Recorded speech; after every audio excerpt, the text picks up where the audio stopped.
I am NetMoverSitan. Welcome back to the Distortion Detective Lore Breakdown.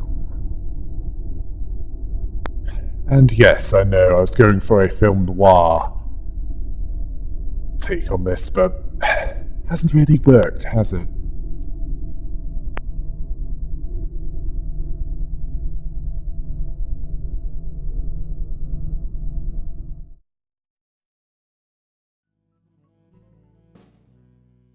We continue with Chapter 5, Mock Exam. A week had passed since Moses was off by Han He-jun. But she didn't wish to be distracted by that, even though she was struggling not to, considering the history she had with the Seven Association affiliates that lorded above her. Well, that seems to be what he sees himself as.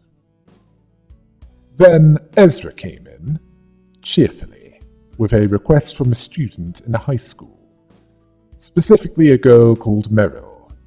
She was shy and standing behind Ezra. Moses could see one of her legs as numbers. The student was from a private high school inside N Corp's nest, so she could easily afford their services, whatever she needs them for. It doesn't even matter if she's fooling around, as if the request fee is paid, that's all that really matters in the end. Moses asked what Meryl wanted them to do. It involves something strange happening around the time of an important exam. Everyone was on edge preparing for college admissions. High school students in a nest aim for universities, although all take the College Scholastic Ability Test. This is held in most nests every year. Okay, which nests don't hold this? R-Corp, due to the nest's unique way of operating? Could it also be A, B, and C Corp? The dark trinity of the city? Well, anyway, regardless of which nests don't take this test. This example determines quite a few things. Where if you fail your exams and then go to a college in the back streets, you're As for getting into a college in a nest, and then to university, it's a baseline requirement for joining a wing. Then the problem is the strain of staying in that wing and not being thrown into the back streets. Moses understood, from what she's been told, that there are strange events happening in her high school which were disrupting their studies, and she wanted them to resolve it. Meryl explained that grades are currently the least of her worries, as her friends, along with the other students, the teachers, and even the whole school has become weird. Moses wanted to know what kind of strange occurrence is. Strange occurrences were happening. Meryl told them that they weren't coming back home at all. The classes never end. Oh, so welcome to hell.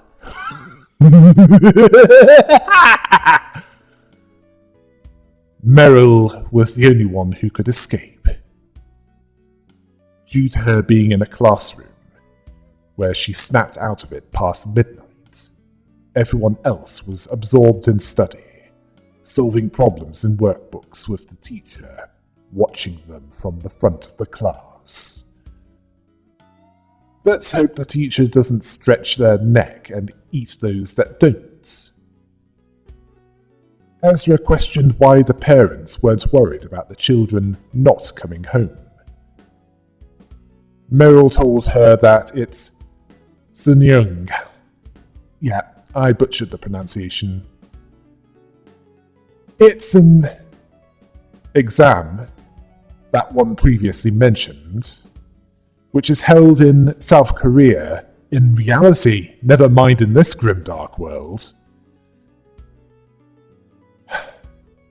where it's actually worse in that world. Well, regardless, their average scores, the high schools I mean, for the mock exams are the top 10 in their nest, where as long as the grades are improving, their parents don't give a how the school treated them. Makes you question the parents, doesn't it? According to Meryl, this was going on for 2 months when the school announced a scholarship class. Students with the highest grades would be selected. Moses decided to look into this, telling Ezra that they were heading into the nest. Ezra got the fixer license and association certificate ready, as they'd need to get their documentation in order. Then they entered the nest, but Moses would prefer to spend no longer there than they had to.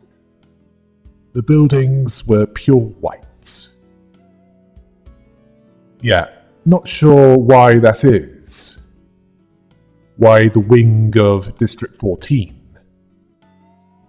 doesn't want any colour in the buildings. Well, regardless, Moses would lose her mind if she lived there. Well, if she lived in District 9's nest, she'd have a similar problem with the lights. Roland considered them an eyesore, and he lived in the back streets of that district. They then found the 5-story high school, which was about as white as a Catholic church after the Puritans took over. All they could hear outside the white gate and the white schoolyard was silence. Then she saw a red 5 on the rooftop, with the red dripping to Moses, due to her distortion sight, which, according to Meryl, was the days left until the final year's, well, that year's final mock exam, where to everyone else, the number was white. Moses asked if there were any procedures that outsiders needed to take. Meryl confirmed this to be the case, but at this point it doesn't really matter. They entered, and then heard grating scratches of graphite. Due to the students having gone through enough pencils to keep the gift shop of the Pencil Museum in Cumbria going for the year. All from students in each class solving problems on worksheets. Class 1-7 had 40 students that were heavily focused on their desks, with only their hands moving briskly. Like many countries in Asia, education is taken more seriously than in other parts of the world. This setting, in both worlds, is no exception.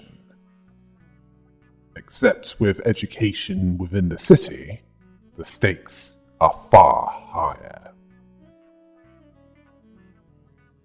As for what the students looked like to the detective, amalgamations of numbers and school uniforms is what Moses sees. Ezra understood that their distortion is at a more advanced stage. Moses saw them as practically fully distorted. Meryl didn't know what they meant. Moses told her that the strange events are happening in real life. Then, a wall that wouldn't be out of place in Final Fantasy IV appeared at the end of the corridor, telling them that students that don't study will face disciplinary action. The students are possibly the minions of this distortion, who are seen as numbers in the system, part of a statistic. The wall had a formula written on it.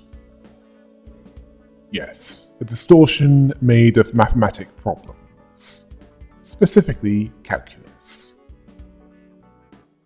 Unfortunately for Ezra, who can see it as well, she can see this as well. And she can't solve the problem. Yeah, accounting is the only kind of mathematics that she's good at. Moses, if she was any good at calculus, she might have ended up in a workshop or even a wing. Meryl wasn't much help either, as she's more a humanities major, much to Moses' frustration.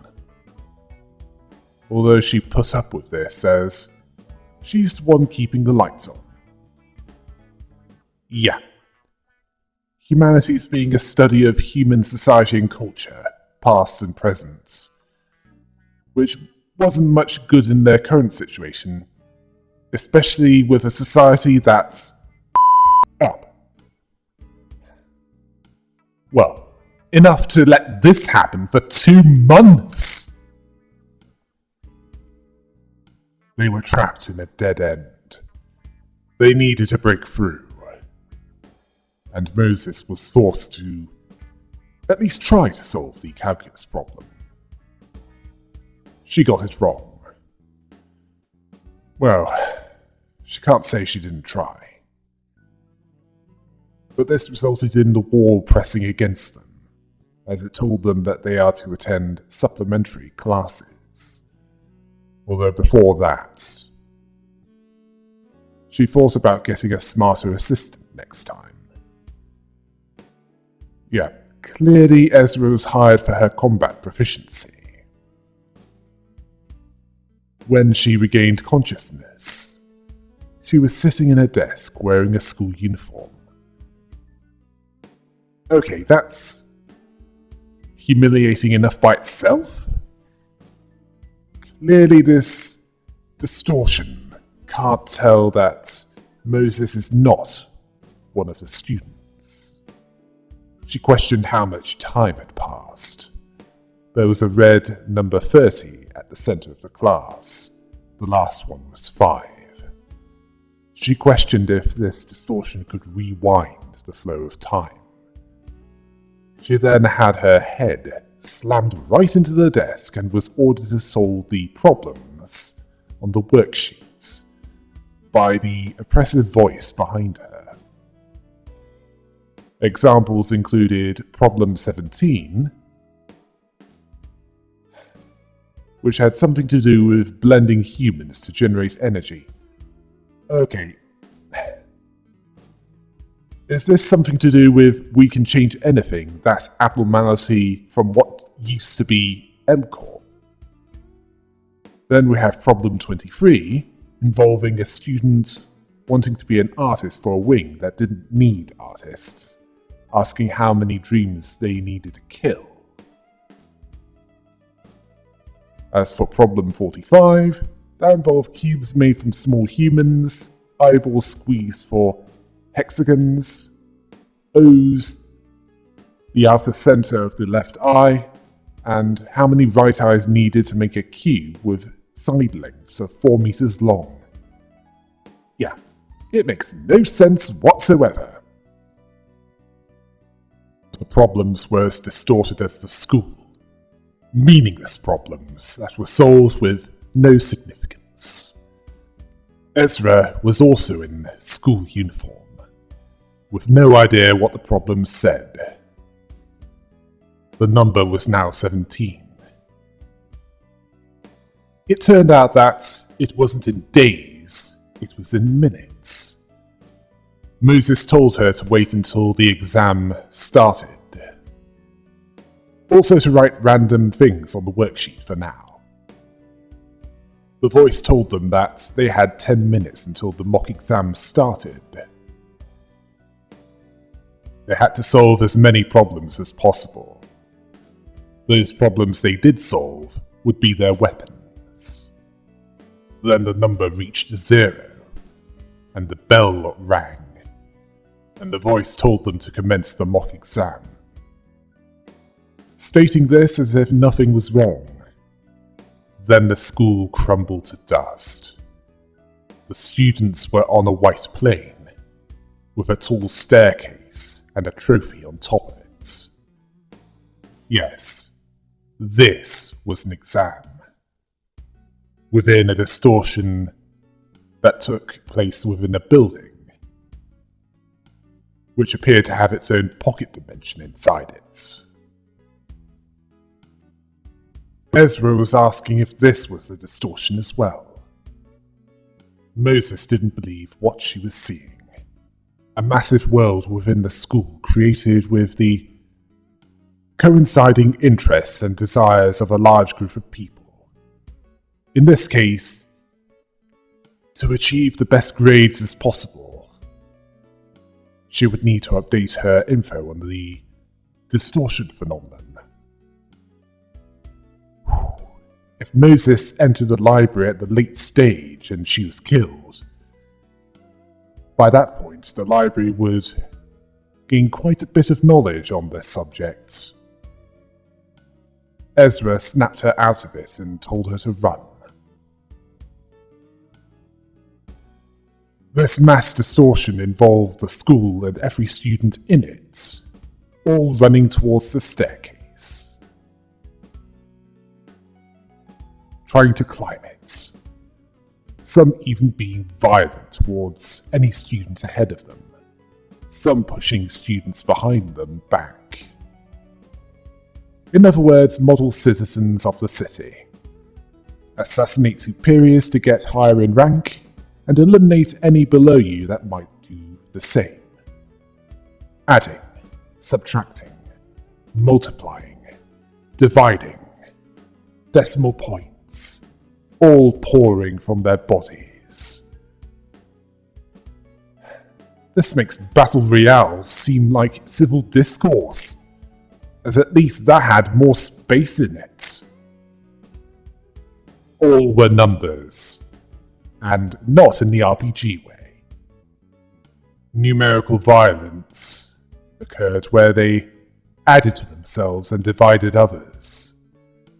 The problems were literally giving them weapons to kill each other, which resulted in numbers falling off. Although those at the bottom were ignored, such as Moses and Ezra, as they weren't considered a threat. Then Meryl shouted at them from halfway up the staircase, the distortion progressing rapidly in her. Ezra telling her to come back down. Moses telling her that it's pointless to climb those stairs as it's a war, a gamble, where knowledge is literal power, and grades were on the line. Don't climb, then you'd be safe. Meryl wasn't paying attention. She was focused on the scholarship class as she was taking part in that massacre. Then a 7 struck her, and the numbers that made up her head fell on the floor. Ezra turned away at the sight, although she could still hear them killing each other. Moses watched this, as one student with the giant number for a head reached the top of the stairs, where knowledge and grades were redistributed based on how close they were to the top. The top 20 being the scholarship class. Then the school returned to what it was, as if that nightmare scene never occurred. Ezra checked on Meryl, who gave them a blank stare and didn't mutter anything understandable. Moses understood that she'd have everything taken from her. Ezra saw this as absurd. Moses saw it as a consequence of Meryl's own choice. There was no need to feel guilty about it. They headed back, as with their client as good as dead without actually being dead, there was no more payoff. Ezra was affected by them not being able to solve this distortion. Moses told her that they can't solve every problem, while she took out her pipe from her inner coat pocket. Ezra was frustrated by the irrationality of the distorted, taking things to their most extreme. Moses saw this as their minds driven into a corner, and impatience led them to leaps of logic? Well, if you can call it logic when they have to literally fight and kill each other to get to the top 20%. While they found out later that 40% of the graduates were living in seclusion, having failed to get into any college. The scholarship class got into prestigious universities, which added to the school's fame, and invited more to enter it. The winners of this even more battle royale type scenario, those that climbed high enough up the stairs, would become feathers of the wings, making the city soar, until they themselves were either killed or discarded for not doing well enough by the wing standards. Hard to know who has it worse. Now for Chapter 6, Smoking Pipe. 3 weeks after the high school incident. A month before they needed to set off for District 11, it was clear that Moses had accepted Han He-jun's offer, seeing the trip as not only long, but also a suicide mission. Ezra spoke of them going shopping at the Workshop Boulevard, where they can also eat outside.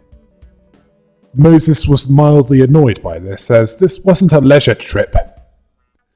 Ezra, well, she understood that it was to get equipment and gadgets for their office from the workshops, but it didn't curb her excitement, although Moses told her that it might be their last chance to do so. Ezra was aware of this, and Moses told her that she didn't have to stay there, but Ezra didn't want to leave all the treats for her. The workshops, of course, made a number of necessary weapons and items for your discerning fixer. But the expression buyer beware is still relevant in this world. The workshops needed to be chosen wisely. Some were advertised, some were spread through word of mouth. Ezra assisted Moses with looking for suitable products as, well, she's a maniac for this sort of thing, preferring the more expensive workshops. She does her research. And the gadgets and weapons that she chooses are reliable. And she's built up quite a collection. Unfortunately, the workshops that Ezra usually frequents are out of request slots. Moses theorized that the fingers were likely causing trouble, and the workshops that Ezra uses were more in demand. They wouldn't be able to get their gadgets in time if they requested them any later. Moses thought that it would work out somehow as they walked the streets. Ezra warned her of someone behind them. Moses saw them as a couple of nuisances, although it was unclear if they're from a syndicate, a fixer office, or even a wing. Regardless, it's someone that wanted to extract info from her. Well, that's the theory anyway. They decided to try and lose them in the complex alleyways, with the steel doors lined up on the walls, guarding poorly maintained slums. But by noon, it was revealed that it didn't work out, as they were still following Moses and Ezra, and they arrived at a dead end, an empty lot, a favoured spot for these kinds of conversations. No witnesses, and any that were around could be killed.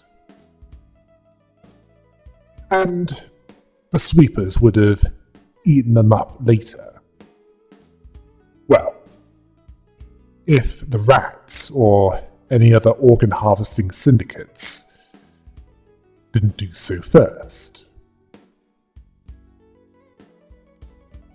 Moses asked why they went through all the trouble of pursuing them, as she took her pipe out of her inner coat pockets and held it between her lips. There were 30 of them wearing green suits. They weren't too distorted. They were wielding bats and knives. Their leader was wearing the green fedora and asking if she was Moses, the fixer from Cookie Street. Moses confirmed this, smiling at them.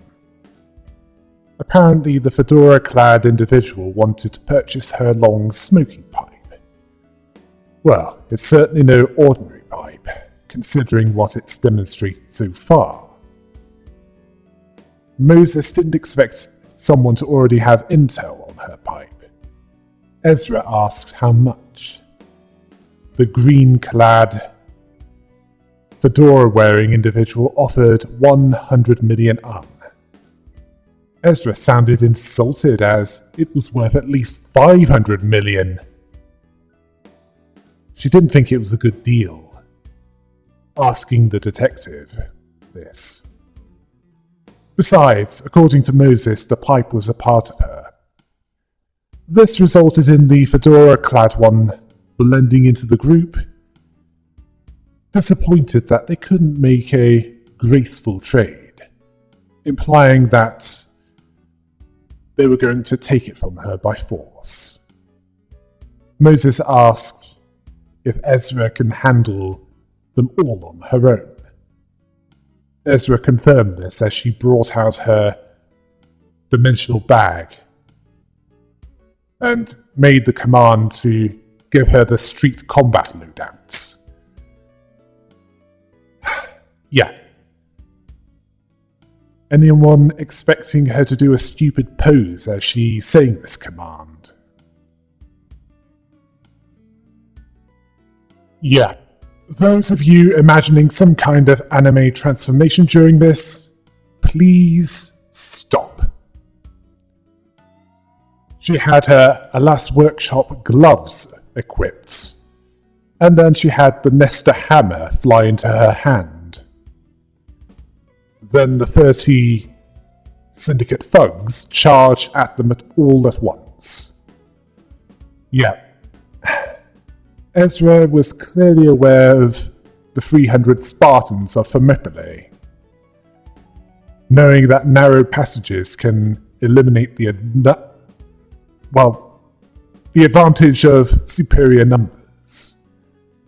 The gloves accelerated her movement by 5 times, which amplified the blow of her Nesta hammer, which delivered an impact to a large area of the object that its head comes into contact with, hard enough to make a hole in one hoodlum's chest. It was one-handed, which suited the cramped fighting conditions. Bones were breaking, and flesh was pulverized, although she couldn't stop all of them from getting past her. Moses told her that she was cutting her salary because of this, much to Ezra's shock, as Moses had to take care of the ones that slipped through. Moses let out crimson breath. The scarlet smoke took the shape of a sword. She let her sword constructs do the talking. She was clearly holding back previously. No longer. She slaughtered the others. Ezra warned that their leader was getting away. Well, they'd need to clean themselves up later, considering how much blood was on their clothes, and the exposed parts. Then Moses breathed a violet breeze, which took the form of a whip construct with thorns. She used it to snatch the ankle of them and incapacitate them, with their face falling flat in a pool of blood. They were clearly part of a syndicate. Moses decided to interrogate this mobster, asking them who gave them intel on her pipe, as she didn't use it that often, to avoid attention. They weren't talking, so she had Ezra take over the interrogation as she smoked alone. And after a time when Ezra was pounding their face to make those within full cybernetic bodies look attractive, it turned out that the mobster's mind was locked by J-Corp singularity. Their clients spent much to secure their knowledge. Moses hopes that it wasn't the expensive model. So the one that this higher-ranked arbiter used. Well, she'd find out soon enough, as she made white smoke coil around them and made them breathe it in. This was able to bypass this lock, and from this mobster, she found out that they were sent by YuRia Atelier, who wanted to study the mechanisms of that pipe, and she was okay with them being killed as long as they brought the pipe to her. A pipe that's a part of her. Could that pipe be... Ezra recognized that name. YuRia Atelier. She was part of a premium workshop, only accessible to people with membership, among the top 10 in District 14. Moses asked why they couldn't get that. Ezra didn't think that they'd accept them, as it'd be easier to get into a book on authoritarian drivel than to get into that. Moses had an idea. She and Ezra wanted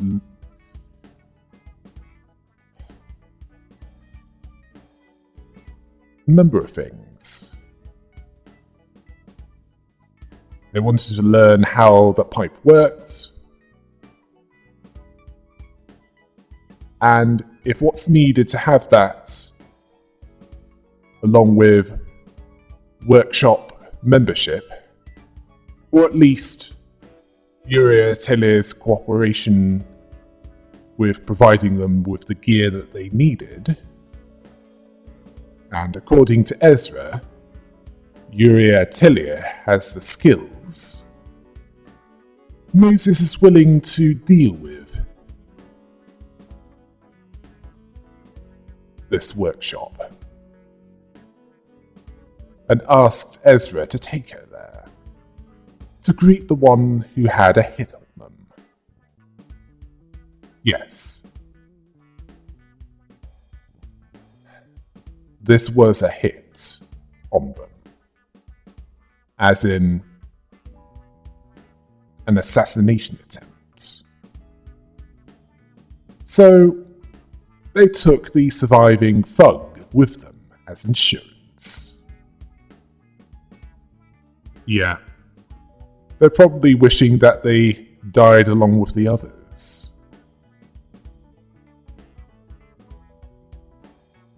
Okay, let's talk about Moses herself. She's 49, affiliated with 7 Association, grade 5, 156 centimeters or 5'1". She prefers to close her eyes and indulge in deep thoughts while occasionally cleaning her pipe. The smoking pipe, to be more precise. She specializes in concentration and quick wit, so she's not one with a short attention span. She was born on November 30th. She likes tobacco, or deathweed as I call it, and spending time calmly immersed in thoughts. She probably meditates when not around others. Well, when she's not at work. And she does not like whiners. Oh dear, Ezra. Impatient people. Again, Ezra. And noise.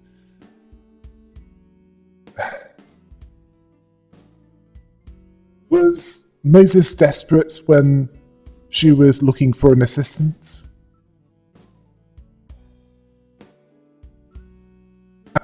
As for Ezra, she's 28, also affiliated with 7 Association, and grade 3, strangely. Perhaps Moses was demoted due to that unspecified event that Han Hee-jun hinted at.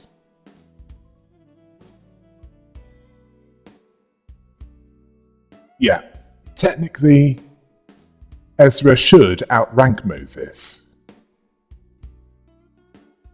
Perhaps she still has some respect for her.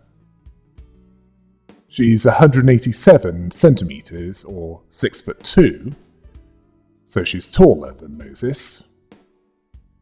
And she likes nothing better than to collect workshop weapons, and also snacking on cookies when the detective isn't looking.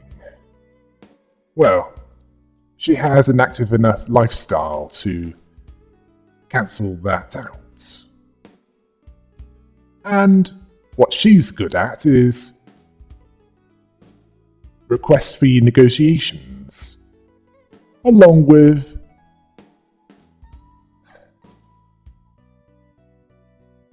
pummeling her enemies until they're either dead or incapacitated, depending on what's needed.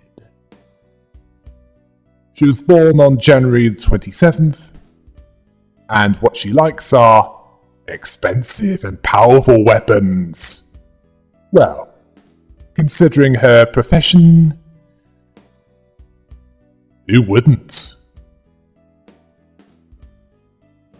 Along with sugary coffee and cake. Yeah, best not overdo that. She likes small animals, houses, along with Ham Ham Pan Pan's mustard-flavoured sandwich.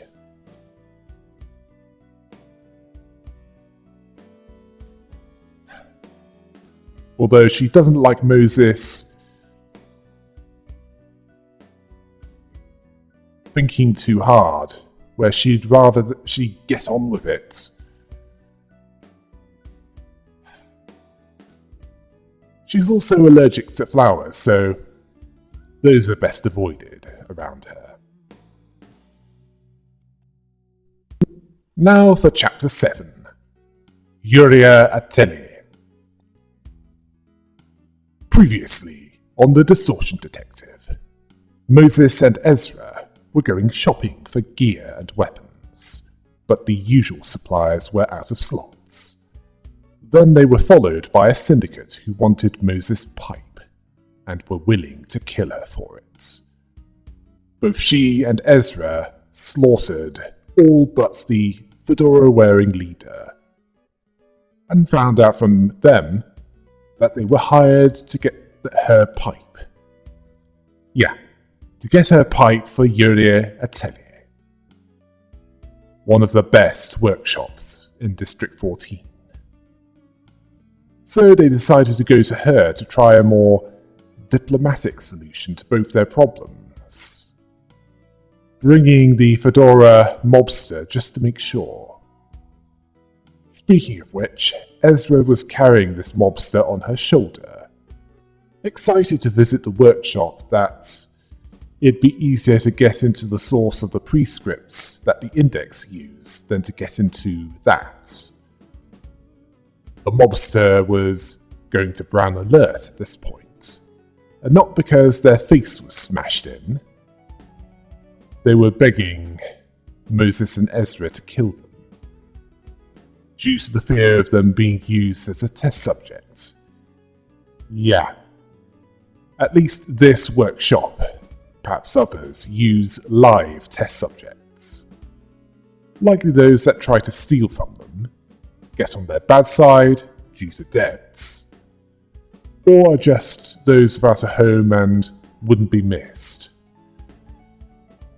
Ezra asked why should she give a about some thug that tried to ice him.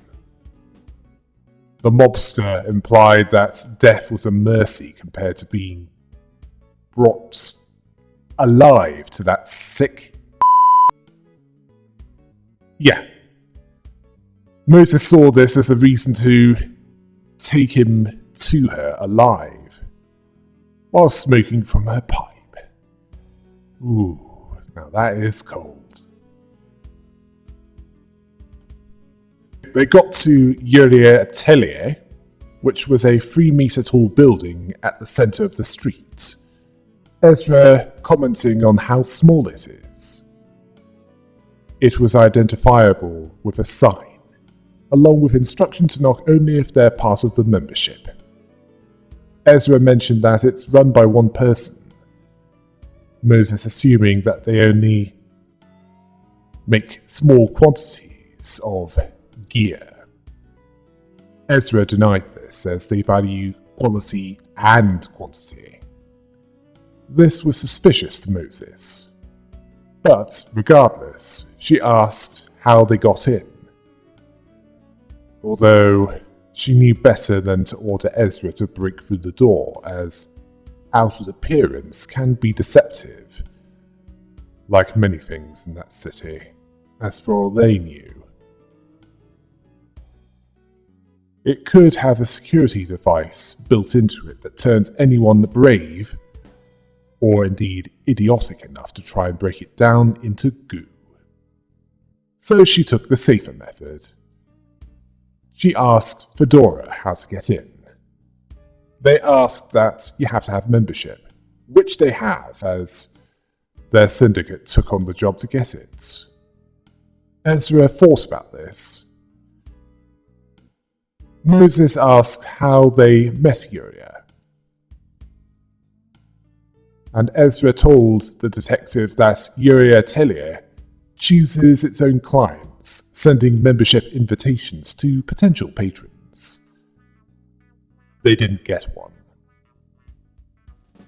Moses asked what criteria made that fedora-wearing moron eligible and not them. Perhaps this workshop owner wants those who are weak-willed and unlikely to turn the weapons made by them against them. Ezra was a little emotionally hurt by this. She didn't know why. So Moses told Fedora to open the door. They protested, but the possibility of not being handed over to YuRia outweighed the risk of the possible security system. They slowly pulled the handle, and the door opened. This revealed a staircase leading down, and that the workshop was beneath the surface. Ezra was impressed by this, as the real workshop was below. Moses told Fedora to lead the way, much to their despair and irritation, as they didn't think it'd be that easy.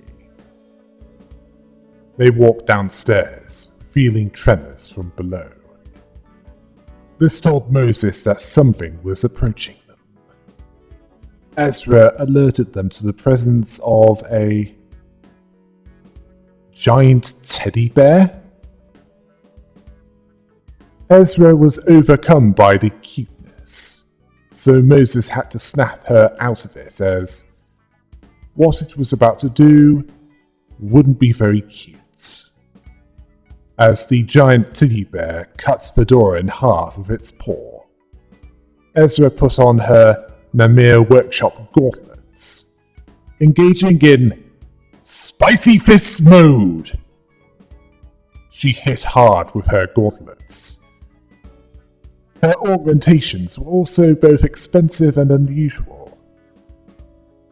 They were well worth the price. The teddy bear didn't go down easily regardless, even though Ezra was equipped with Namir Workshop gauntlets, which were gauntlets that had G-Corp Singularity applied to them, which increased the weight of her blows, pummeling this reject from a Toy Story creepypasta, making cotton fly into the air. And once it was down and beyond recognition, Ezra asked if she did a good job. Moses agreed that she did, although how the teddy bear with nothing but cotton inside was that deadly, that's unclear. Perhaps some kind of nanotech, but not sentient nanotech, as that would violate the AI ethics amendments. Well, they were about to find out. They then went deeper and arrived in a large corridor. What they found was a surprise. A real piece of work, which explained, at least as far as Ezra was concerned, why they couldn't be invited to that membership. Even Moses wasn't expecting that much. However, it did explain the quality and quantity of what that workshop was making. Also why the killer teddy bears were able to slice Fedora in half. The workshop was a distortion, as in what was making the teddy bears move around. An automated factory, although not in the way that we would see it conventionally.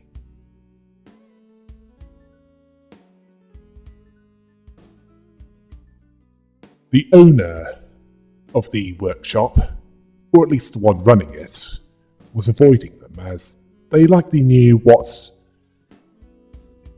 Moses and Ezra specialized in, and didn't want that distortion to be solved. Ezra still considered them cute, Moses, however, focused on the right priority, as in Ezra having the strength to fend them off if they tried to kill her. The teddy bears that they passed were working,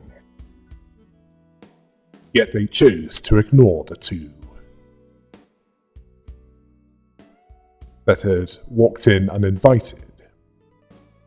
At the end of the corridor was a workbench, which was enormous in size and used too many vibrant colours, and right before it was a girl who was waiting for them.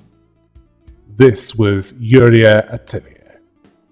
Ezra went on full fangirl mode, bringing out a book, asking her to autograph it, as she was collecting autographs of those operating workshops within that book. But YuRia was more interested in talking to Moses, as she was the one in charge of that office. Yes, she was waiting for the Distortion detective. She knew who she was. The voice that came from this girl was clear and bright. She talked about how there's much in the way of form-changing equipment, but her pipe was fundamentally different, altering one's physical makeup without surgery or procedures. She wanted to know where she got it and how she learned to use it. Ezra found Moses' pipe to be mysterious and kept trying to get YuRia to sign her book. YuRia, the arrogant chatterbox, found Ezra distracting in an annoying way, according to Moses.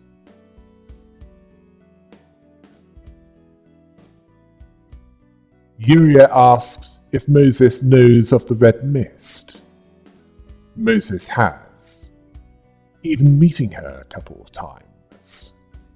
YuRia knew that her tales of heroics weren't born from nothing, as her weapon and clothing were the same kind of equipment that Moses had in the form of her pipe, one that resonated with her emotions, which wasn't like a mechanical arm that moved as the wielder wanted it to, as if the pipe is a part of her.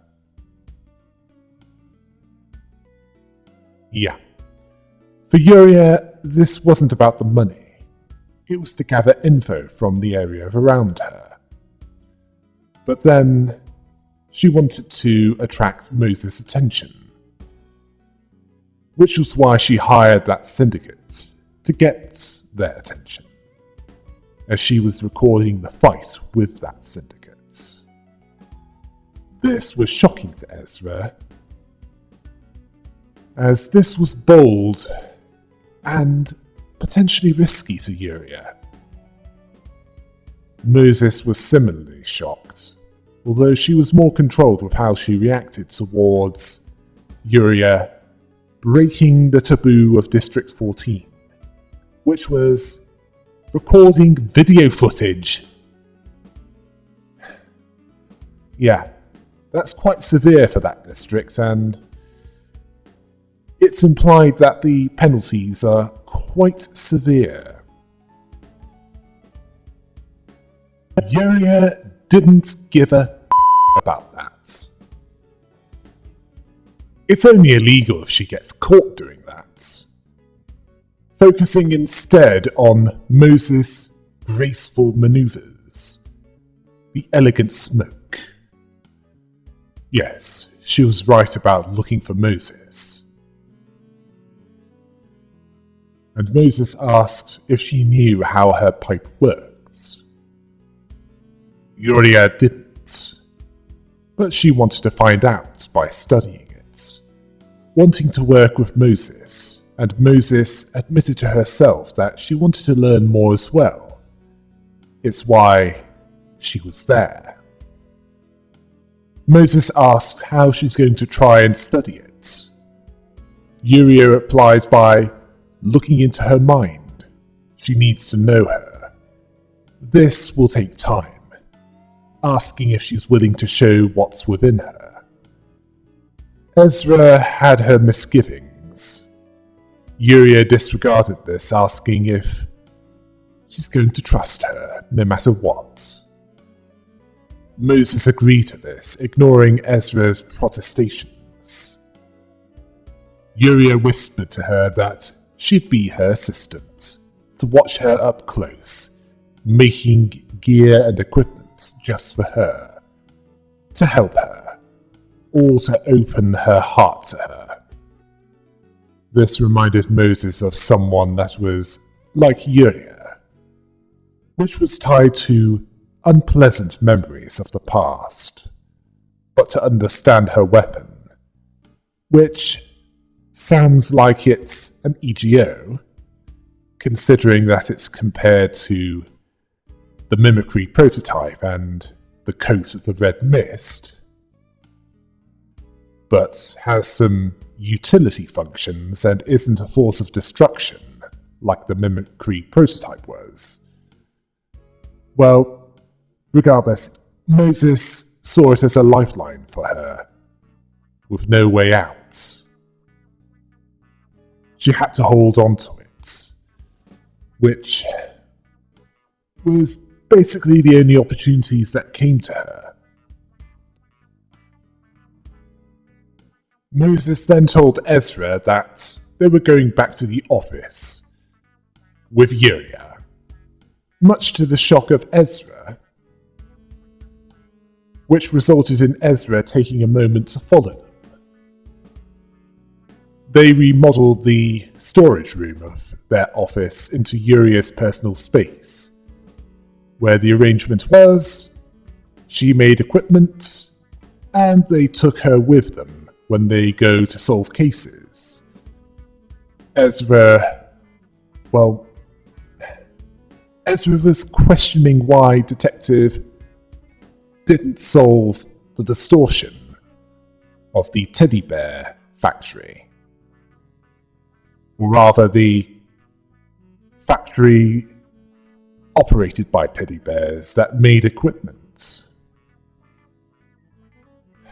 And why she didn't report YuRia breaking the taboo of District 14 as she ate her ham pan pan mayonnaise flavoured sandwich. Either she wanted a change or mustard was out at the time. Moses replied by saying that she's making use of her strengths, and she counts on Ezra. Imagining that she's going to be sulky for a while. Moses doesn't trust other humans. She doesn't trust YuRia's words. But she does trust her distortion vision. And Moses sees no distortion in Ezra or YuRia. Quite a change in attitude, as Ezra not long ago went into full fangirl mode. And now she sees her as a threat. As for what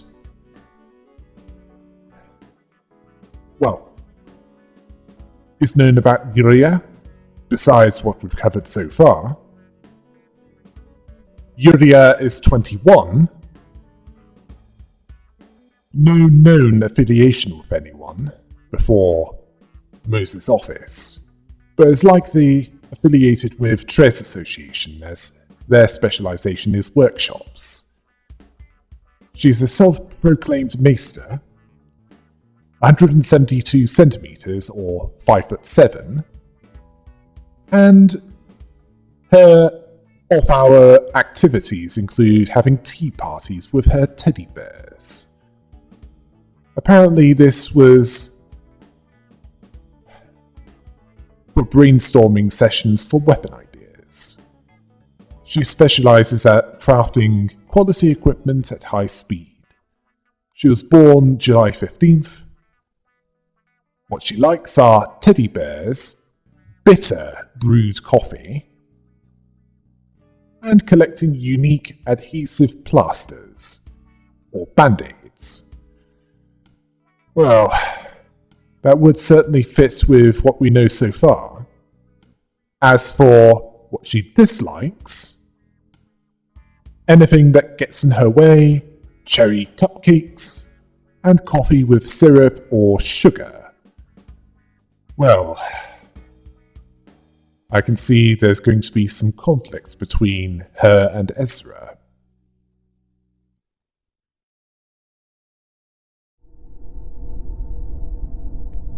In the next video, we shall see how this new dynamic between the three of them will work.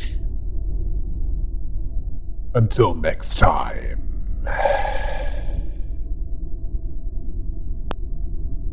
Hail the rabbit!